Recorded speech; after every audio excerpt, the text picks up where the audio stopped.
It's lovely to see you all here. I'm very grateful for your coming. This is unscheduled. I had not practiced this because there was another lady who was going to be doing this. But anyway, the script was lost and here I am. So apologies for the things that are not quite as they should be. Anyway, good evening, ladies and gentlemen. I think most of you know that I'm Mary Scone-Roberts, and that I am, as you know, very happy that this is happening and that my dear friend is going to be honoured in this way.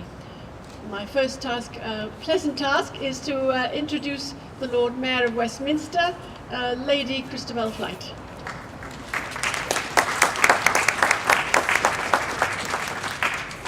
Good evening, and thank you very, very much for asking me.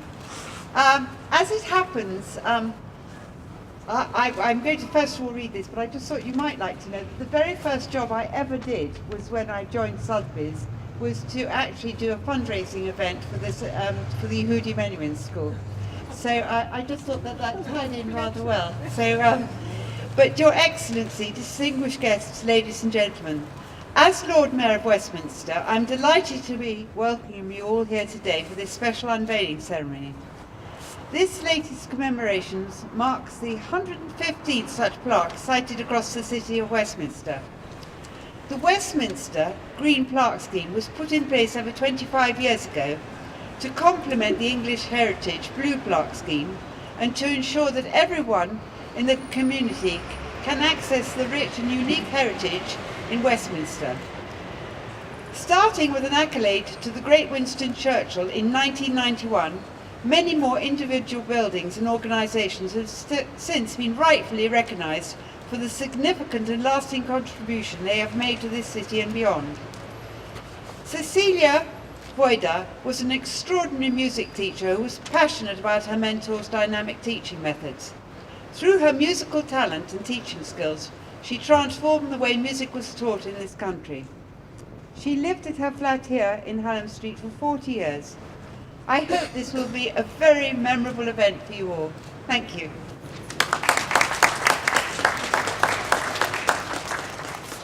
Thank you very much indeed. At this stage I had written a very nice piece for Francesca Ishpan to read about Cecilia, but you know about Cecilia, I think, the fact that Menuhin was very struck by the way in which the children in Hungary could sing 2-3 parts at a very early age, and the very gifted violinists in his school in Stoke Dagenham couldn't do that. So he asked, could I please, I would like, I'd like someone to come over and show my students how that could be done. So could I ask Cecilia, would she consider to help to go and teach at the Stoke Dagenham school, and also I think he put it to go over and help them. I think in terms of that he meant Britain as a whole. So she took it on, and that's what she did for the next 40 years, because could I, being her mentor, she didn't ever want to let him down, and so she continued to do that work until virtually the day she died. There are some speakers. I would also like to thank the 5 distinguished speakers we have that have come to talk about Cecilia, her memories of her perhaps, and thoughts about her. So firstly we would have Gilbert de Grieve, who is a concert pianist and a past president of the IKS, and a former colleague of Cecilia's. And then following Gilbert will be Dr. Laszlo Norbert Nemes, and he is the director of the Kodai Institute in Kecskemét, and also vice president of the IKS as well. And then we have 3 of Cecilia's students who will tell us a little about how they thought of Cecilia and how much they appreciated, I think, the work she did with them. First of all, we have Elizabeth Wilcox, who was a is now director of music at the Elizabeth College in Guernsey, and in fact has done her own pioneering work, as she has introduced Kudai to Guernsey. So that's the first. She was a graduate of the KIB and was sole student, was only taught by Cecilia during that time. Then Lucinda Gagan, who has come all the way from Edinburgh to be with us tonight. She is the Education Director of the National Youth Choir of Scotland, and is also a graduate of the KIB. She used to journey from Edinburgh down to London to study with Cecilia. And last but not least, we have Alan Murdoch, who is a long-time student of Cecilia's. He graduated with her. He also is a choral conductor of repute, and his chapel choir boys were extremely well known throughout Britain, getting to very high stages in various competitions. So there we are. We look forward to what they have to tell us, beginning with Gilbert.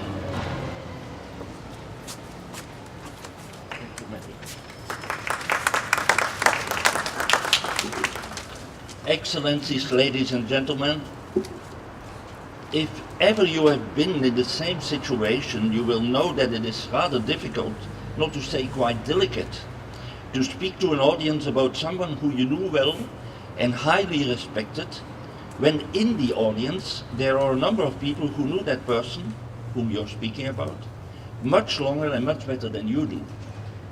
That is the dilemma in which I found myself when preparing this short talk. I lively recall a number of times that I could meet and talk with Cecilia, and it was clear that we shared a lot of common ideas and dreams, but also some common concerns.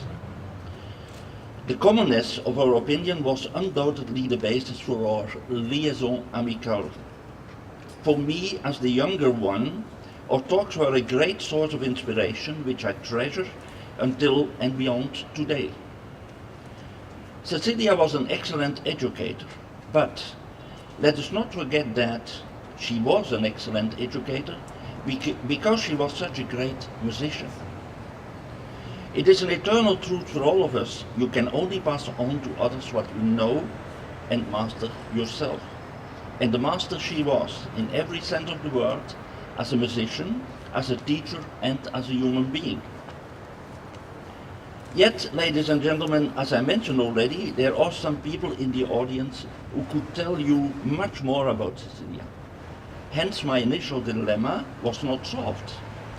Perhaps I could try to improvise, but I'm sure that Cecilia would wholeheartedly agree that improvisation can only be done well when it is in a structured form and based on strong thematic materials.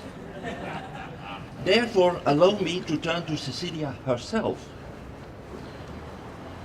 One of the times that we met was on occasion of the Kodály centenary in 1982. There was a very substantial celebration conference in Budapest, programmed mainly by Professor Erzsébet Szönyi, by the way a great friend of Cecilia, and it brought together many distinguished musicians from all over the world.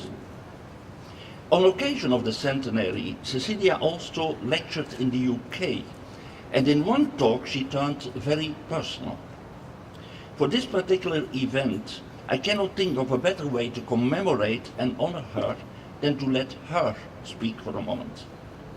She said, I quote, "This talk is going to be very personal, although I hope that it still remains objective.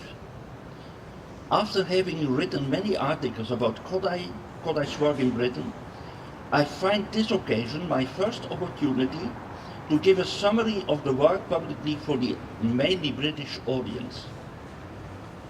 But what is then my reason to be personal? I came to Britain on Kodály's recommendation in 1967, 2 months before he died.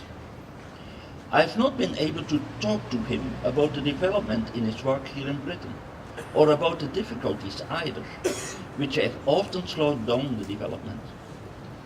I cannot help, therefore, thinking that while talking to you, I'm also reporting to him what we have done and what we have not done, although we should have done it. Kodai always wanted the truth, and this makes my speech easy, because I myself like to tell the truth, whether pleasant or unpleasant. Thus even the centenary celebrations will not make my summary too rosy, pretending that everything is fine. Kodai wouldn't like that. End of quote. You may wonder what struck me so much when I read these words of Cecilia after her talk was published in the Bulletin of the International Kodai Society in 1983. Well, ladies and gentlemen, it is in particular the sentence, I cannot help, therefore, thinking that while talking to you, I'm also reporting to him. It is such a great and clear testimony of loyalty towards her mentor, Zoltán Kodály. It is also an example of her integrity and honesty as a professional and as a human being. It links her stronger to Zoltán Kodály than many may think, because Kodály himself, as the late Professor Alexander Ringer wrote it so strikingly, was more than any other musician of his generation, a man who exemplified the Platonic ideal of vir justus, the just man, unfettered by extraneous considerations, answering only to the firm commands of his unswerving conscience and creative impulse, and thus a lasting blessing to all who believe in music as the crucial cornerstone of the entire humanistic enterprise. As Kodály himself once put it in response to a query about his historical antecedents in the educational realm, he said, those schools with an extended music program are not music schools, but human schools. Everyone who was close to Cecilia knew that she was totally in line with Kodály as far as that idea was concerned.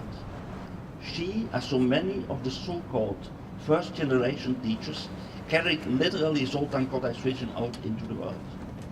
And let us not forget that it was far from evident for someone who was a renowned, highly respected and successful conductor already, to leave an important position as director of the radio choir for a world which must have been rather unknown to her. But, ladies and gentlemen, who could withstand a request of Zoltán Kodály? And on top, it was an invitation of Yehudi Menuhin. At the Second International Conference of Musicology in Budapest in 1961, Kodály said in the opening address, only close international collaboration can offer the promise of success. Today we know that Cecilia has contributed to Kodály's conviction in this country. It was not always easy, but it was always honest and true to the spirit of what Kodály envisaged. That integrity is a real sign of greatness.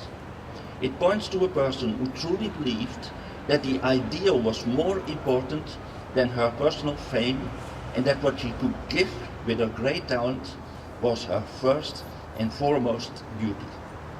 Let us always remember Cecilia, not only for what she has done, but also for whom she was. Thank you very much.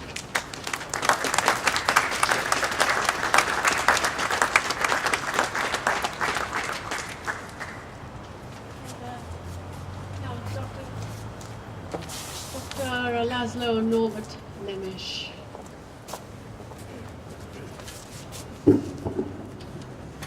Your Excellency, Honorable Lord Mayor, Paul Roberts, dear ladies and gentlemen, dear colleagues. There are several of us here, music teachers, choral conductors, who feel extremely fortunate to have been very well educated by musicians whose work was directly influenced by their personal contact with Zoltán Kodály. Many of these musicians were in the possession of a kind of talent and musical knowledge that undoubtedly surpasses in abundance and in excellence the talent of many otherwise very gifted musicians. The motivations received from them created in us a lifelong passion for music and music teaching. I did not know Cecilia Vajda personally, but what I have read and what I have heard, I can assert that Cecilia Vajda was one of these special musicians who had the power to change the trajectory of the lives of a great number of her students by leaving a lasting, positive musical impact on them. By some of her most outstanding students, she was remembered as, quote, a teacher that made her students feel excited to the point of getting giddy, a woman of immense infectious vivacity, or a lady with a teaching style that was unique and inspirational, end of quotes. These last two quotes were taken from Ms. Roberts' wonderful speech in 2013. Cecilia Vajda, as we have heard, was an equally highly recognized and respected choral conductor. Her wonderful artistic work with the Hungarian radio choir, the BBC singers, Pro Arte singers, or the ensemble of soloists and other choral groups is remembered by appreciative reviews and saved on several beautiful recordings. As one of the most worthy representatives of the Hungarian musical traditions in the UK, an ambassador of Hungarian music appointed by Kodály himself, Cecilia Vajda for decades spared no effort to popularize the Kodály way to music in the country where Kodály himself received so many positive stimuli and inspirations. It fills us with pride that Cecilia Vajda receives a commemorative plaque in this great city. This is a wonderful acknowledgement of the high quality artistic and educational work that she pursued here in the UK. Her life work is an example for our generation. The artistic values she stood so strongly for help us to find a firm and stable point of alignment on our pathways seeking excellence in music and music education. Ladies and gentlemen, in my position as Vice President of the International Kodály Society, it is my pleasure to share with you Dr. James Kaskeli's warm greetings. Dr. Kaskeli, President of the IKS, has asked me to share with you today his words that commemorate Cecilia's creative achievements. Quote, I write to you on behalf of the Board of the International Kodály Society to send good wishes on the occasion of the unveiling of this memorial plaque in honor of the late Cecilia Vajda. The presence of those gathered here is a statement to her significance in Britain, and indeed her influence is still very much alive and present in the work of the many great teachers that she trained. Cecilia Vajda was a noted conductor, performer, lecturer, and writer, but perhaps she is held in the highest esteem in Britain for her contributions to music education. Cecilia worked tirelessly in her own teaching to demonstrate the richness and comprehensiveness of Kodály's ideas in the classroom. She was profoundly convinced that teacher development was critical if the overall standard of music education was to improve. She inspired a generation of teachers to dedicate themselves to the improvement of their musicianship and pedagogical skills. Cecilia was the force behind the establishment of an official society in Britain, and the British Kodály Academy is still very active today. It is clear that she has been of tremendous significance, not only in terms of the Kodály philosophy, but her influence has been felt throughout the length and breadth of music education in Britain. On behalf of the Board of IKS, I would like to thank all who are present at this auspicious event. I thank the organizers for this formal acknowledgement of the great contribution of Cecilia Vajda to the musical life in Britain, and I take this opportunity to encourage you in your efforts to support and share the ideas of Kodály. With all best wishes, James Kaskeli. Thank you for your attention.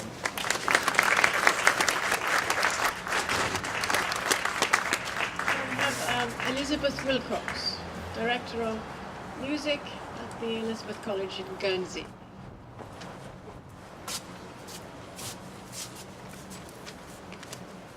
I think we might be starting at the end. I was one of Cecilia's last pupils, so I hope that the others will share some other memories. Your Excellency, Madam Mayor, ladies and gentlemen, Mary asked me to share a few memories of my lessons and my time with Cecilia. There were lots. I hope I've reduced it to something that gives you a picture of the type of person she was. So there were 5 of us in the KIB class of 2004-2005. There was me, there was Miss Alice Chua, Mitra, Joe, and Susanna. We passed. And on the day that Mary had suggested I start, I walked in and there was a tiny, white-haired, blue-eyed, incredibly blue-eyed, little lady sat at the desk. And I thought, this will be fine. I was wrong. Her first sentence was, take a seat and then sing what I sing a bar later. And it didn't get any less terrifying from that point onwards. And that sort of sums up Kodai. It pushes you to do things that, if you were to describe it in words, are freakishly impossible. It's beyond what the human brain could possibly do. It's terrifying, frustrating, and when you get that tiny little step closer to musicianship, exhilarating. I see it in the faces of my own students. Cecilia said I would. There were only 2 responses to everything we ever did. Yo, or yes. The why took an incredibly long time for her to deliver. E gave you a lot of time to think, oh no, oh maybe, oh, I'm not sure. After a while I learned her very next sentence, regardless of yo or yes, was delivered with so much enthusiasm and joy. Let's do it again. Didn't matter whether you got a yo or a yes. It wasn't always easy. There were times when, in my own practice of 3-part exercises, I was reduced to tears and slightly Antipodean language. Because I cared, because I wanted a yes. I wanted her to smile and say yes. My fondest memories were of conducting exercises. And it is probably in that Cecilia really inspired, as Dr. Nemisha said, she changed the trajectory of what I wanted to do. In our class of 5, we would give it a go. She'd sigh, reach for her walking stick, and demonstrate by stepping it out. In the Kodai classroom, there are no room for desks. You cannot fill the room with desks. There must be at least enough space for a very small octogenarian with a very large walking stick to step out a sprightly 7 time while declaring, "Old Joe has gone fishing." Otherwise, it is not a music classroom.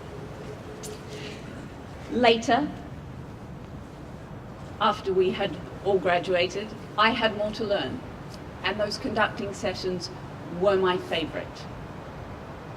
Later again, once Cecilia was less mobile, we would have lessons in the man's waiting room in Devonshire Place, an exotic place and a different story altogether, often with a cat in her lap. Her happiest was to conduct with this cat sat on her lap. But she was such a conductor. Just a gesture and a twinkle brought to life Kodai, Bartok, Stravinsky. Which brings me to the next thing that I wanted to mention. Repertoire. I have thought really hard about how best to describe this to you. So I've come up with an analogy as a tribute to mine and Cecilia's other shared love, biscuits. So imagine lunchtime and you have a plain, probably unbuttered, wholemeal cheese sandwich. But the person next to you has an exotic, spicy laksa. This is what the repertoire that Cecilia introduced to the UK did. It changed our diet. I have a colleague currently, I teach in a boys' school. We often discuss changing the culture. From my point of view, the boys should sing, the boys should dance. From his point of view, there should be less joking around. Changing a culture is an incredibly difficult thing to do. It takes passion and commitment, and not everyone will like you. But it is a remarkable thing to do. And that is something that Cecilia has done for all of us.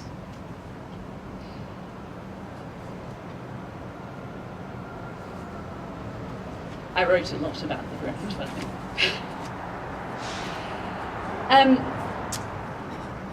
Lots of us have had the opportunity, therefore, to try songs by Kodály, songs by Bartók, repertoire that we would not have met otherwise.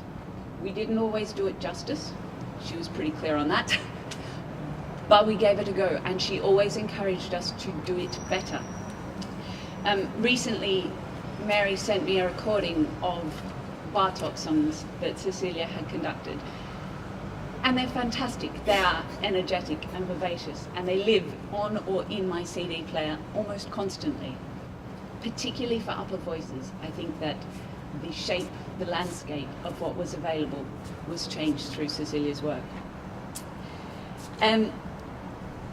It is a Kodályism. Only repertoire of the highest quality will do. Why share with the people who hold our cultural future anything less? I was lucky, and I did not realize it at the time. I was lucky to have a teacher like Cecilia who promoted it. I was very lucky to have a manager who agreed. I know that now. It was a remarkable place to work at Queensgate. They made a remarkable team. I know you won't like me saying it, but thank you very much. It changed my life. It changed what I do. And two remarkable women, many remarkable women in that school, was a great inspiration to a young female teacher as well. And it's a great tribute, therefore, I think, not only to Cecilia, but to the KIB and to Mary's work to see this plaque go up today.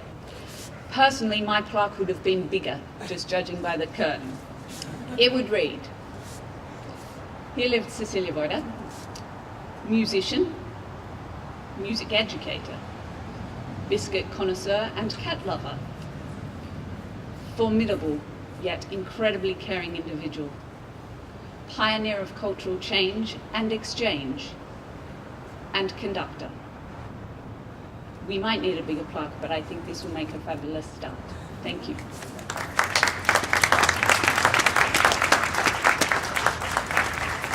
Lucinda Gagan from Edinburgh. Your Excellency, Mayor and friends, it's a great privilege to be here. Thank you, Mary, for the invitation. I remember very, very clearly, as if it were yesterday, August 1993, standing alone in a car park in Cheltenham, first BKA course, waving my husband goodbye, with my two children aged 7 and 5. They journeyed to Scotland, leaving me alone in the car park, and I honestly have no idea who was the most scared. Him at the thought of watching the children for a week, or me at the thought of my first BKA course. I was incredibly anxious, incredibly scared. I had no idea why had I signed up for this thing. Little did I know that day, that 23 years ago, that it was about to be inspire me so much that that week would change my life forever. It took me down a path which I'm still travelling along and will eternally travel along. And little did my husband know he would be abandoned with the children on numerous occasions thereafter. The very next morning, I was to meet the lady responsible for the establishment of the British Kodály Academy, and therefore responsible for my life-changing experience. Admittedly, it was a rather scary introduction, as I had to sing some examples so she could place me in the correct solfege class. I was petrified. Having been brought up on the Kerwin solfa modulator, I wanted to kind of put myself in a class that I would be safe. But then I saw the Cecilia that became the Cecilia I would know for a few years, that she would push me further than I thought I was capable of. The week was spent, of course, with the other things: methodology, choir, inspirational demonstration classes, conducting. I remember going home, having met people who are still friends to this day, and of course buzzing with ideas, convinced that I could change the world and the whole of Scotland would be Kodály educated. Not so easy. I was very naive. Nothing could be changed so quickly.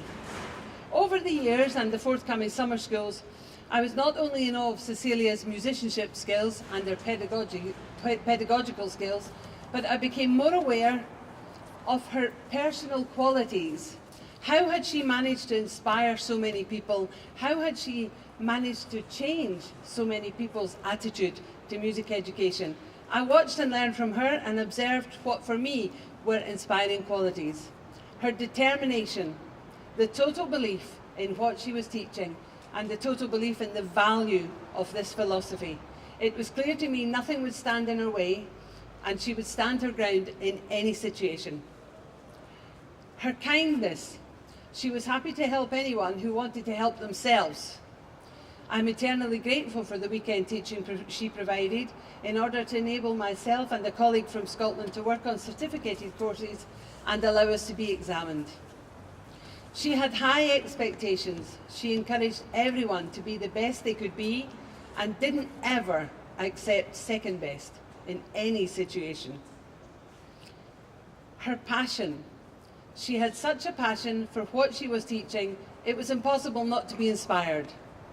And I believe this is a quality that you can't teach somebody, but you can certainly catch it from those who have it, and she had it. She was a visionary. She changed the face of music education in Britain. In establishing the British Kodály Academy, surrounded herself with like-minded people who were all striving for the same thing, to promote and preserve the Kodály legacy in order to train people to the highest standard possible. I read frequently a poem which still sits by my computer, and I apologise to BKA people who have heard it before, but I'm very much reminded of Cecilia when I read this poem. It's entitled "The Winner versus the Loser." The winner is always part of an answer. The loser is always part of a problem. The winner always has a programme. The loser always has an excuse. The winner sees an answer for every problem. The loser sees a problem for every answer. The winner says it may be difficult, but it's possible, and the loser says it may be possible, but it's too difficult. Winners are a part of the team. Losers are apart from the team. Winners make it happen, and losers let it happen. I think we would all agree Cecilia was undoubtedly a winner, for whom we owe so much debt of gratitude.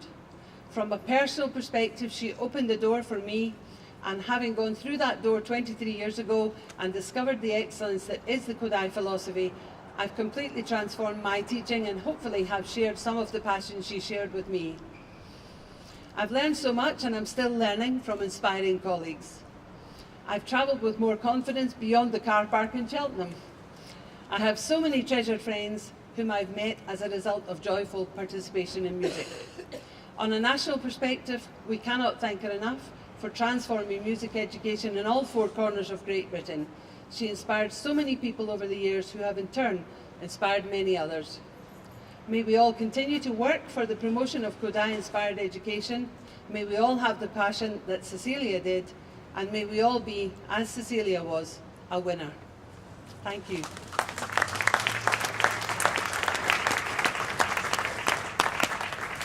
Finally, Alan Murdoch.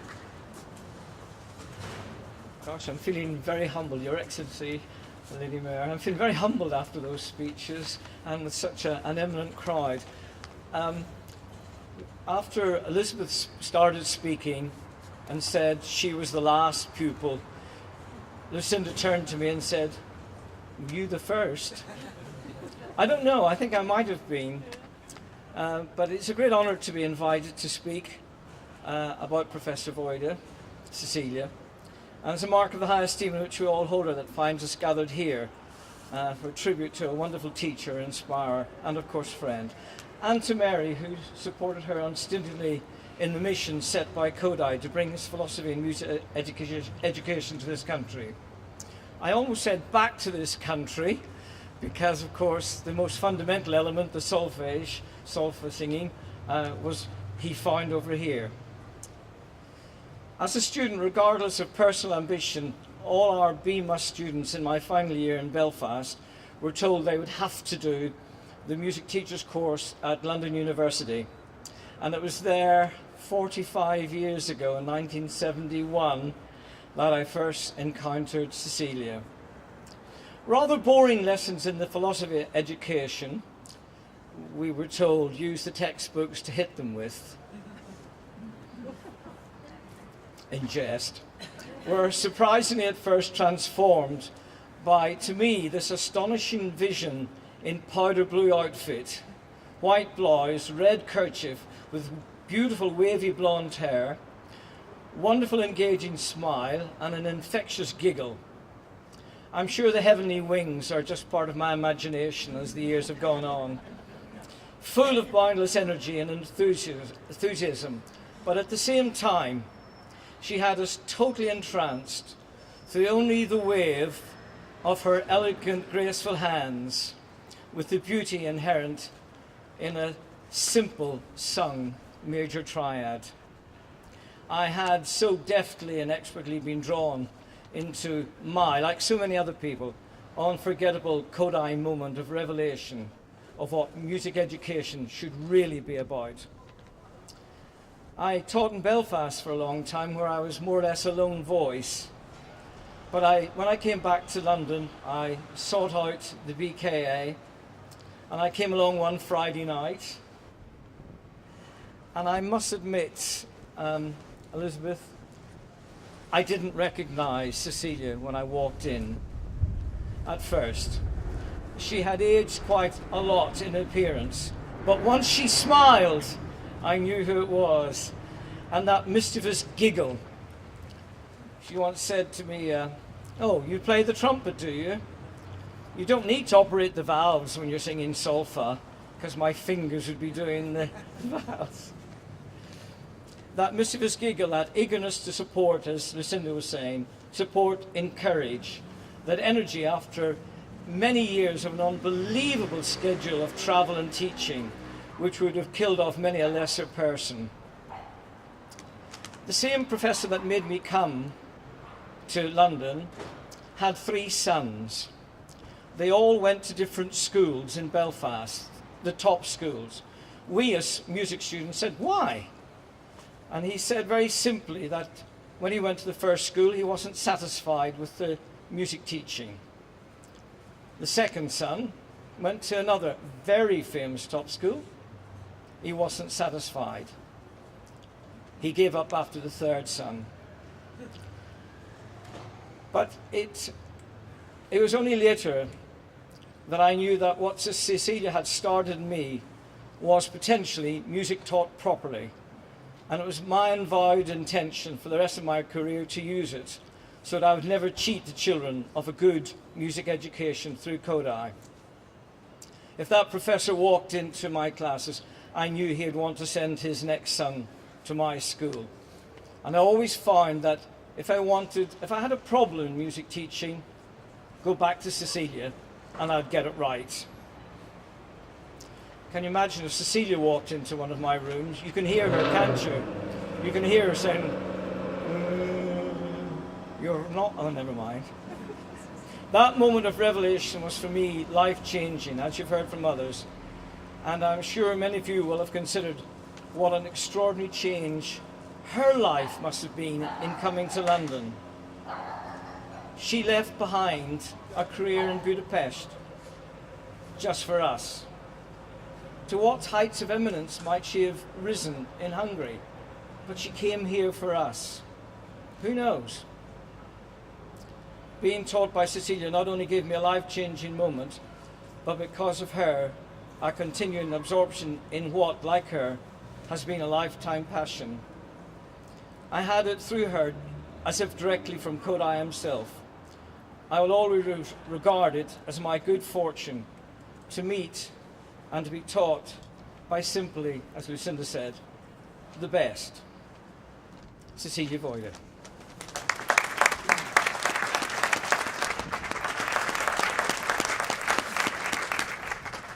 Very much, everyone. I think we've covered all aspects of Cecilia there, and I just, as I was standing there, just happened to notice that Cecilia's window is in fact open, and I just have that feeling that she's sitting inside, and just feeling very happy and to hear what's been said, and also having a chuckle as well. Now then. It's my pleasure to introduce the Hungarian ambassador, His Excellency Peter Zabadhegi, and he will be unveiling the plaque.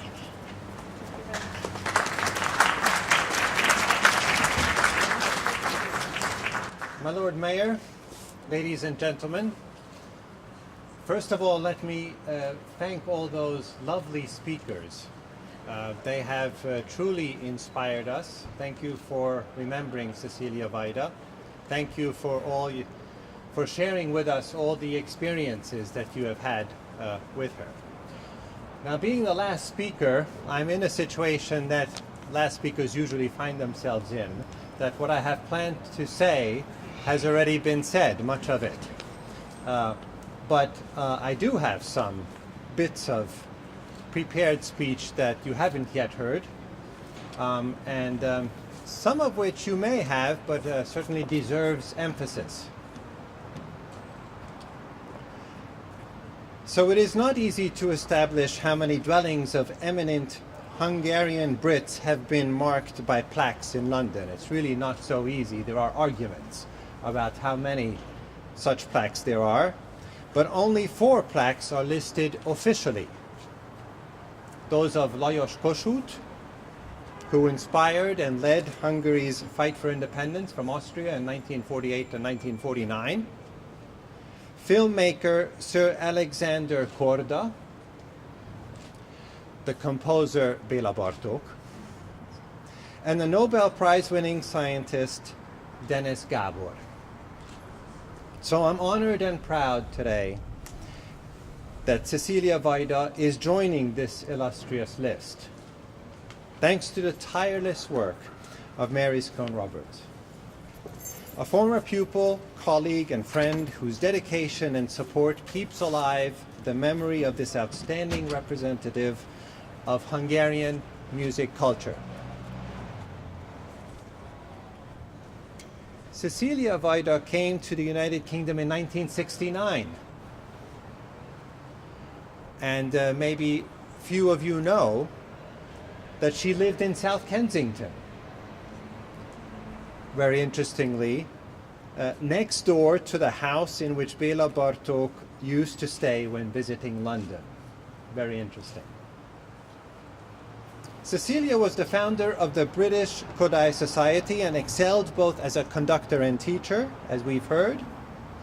She was convinced that music training in the true, undiluted Kodai way, and I quote, contributes to the whole development of a person, physical, mental, spiritual. And it creates well-educated, caring, responsible human beings. End of quote. In 1982, she received the Zoltán Kodály Commemorative Medal. 10 years later, she was awarded the Civilian Cross by the President of Hungary. And in 2009, she was the recipient of the prestigious Bartók Pastori Award. in recognition of her several decades' work, which has helped to popularize and enhance Hungarian choral culture in the United Kingdom. And so now I am very, very proud and honored to officially unveil this plaque.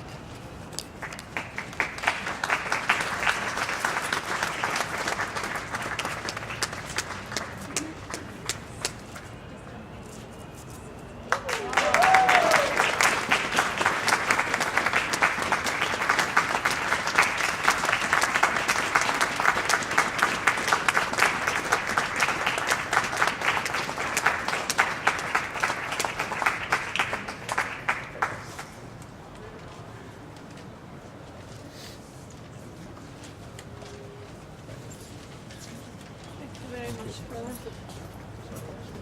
Thank you, Ambassador. That was wonderful. Some added information, extra information. And now we come to the great finale, where, as I say, Cecilia is undoubtedly there inside the open window, and will definitely expect to be here to hear some singing.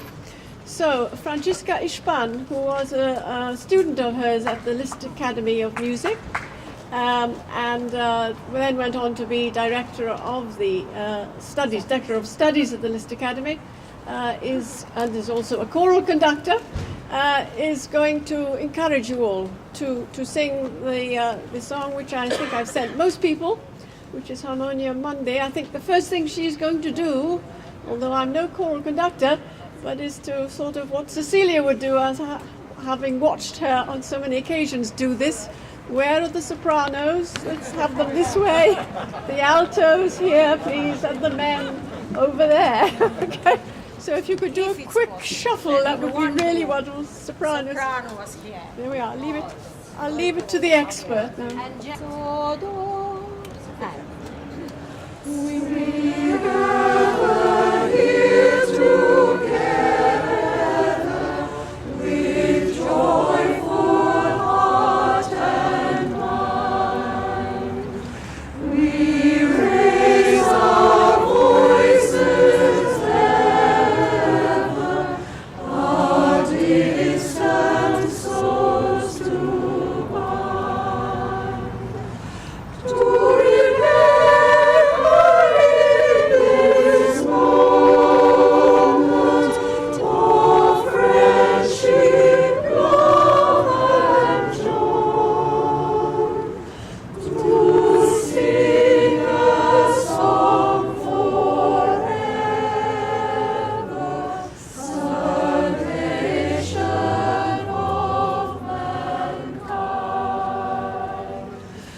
Thank you very much for coming and joining in this celebration.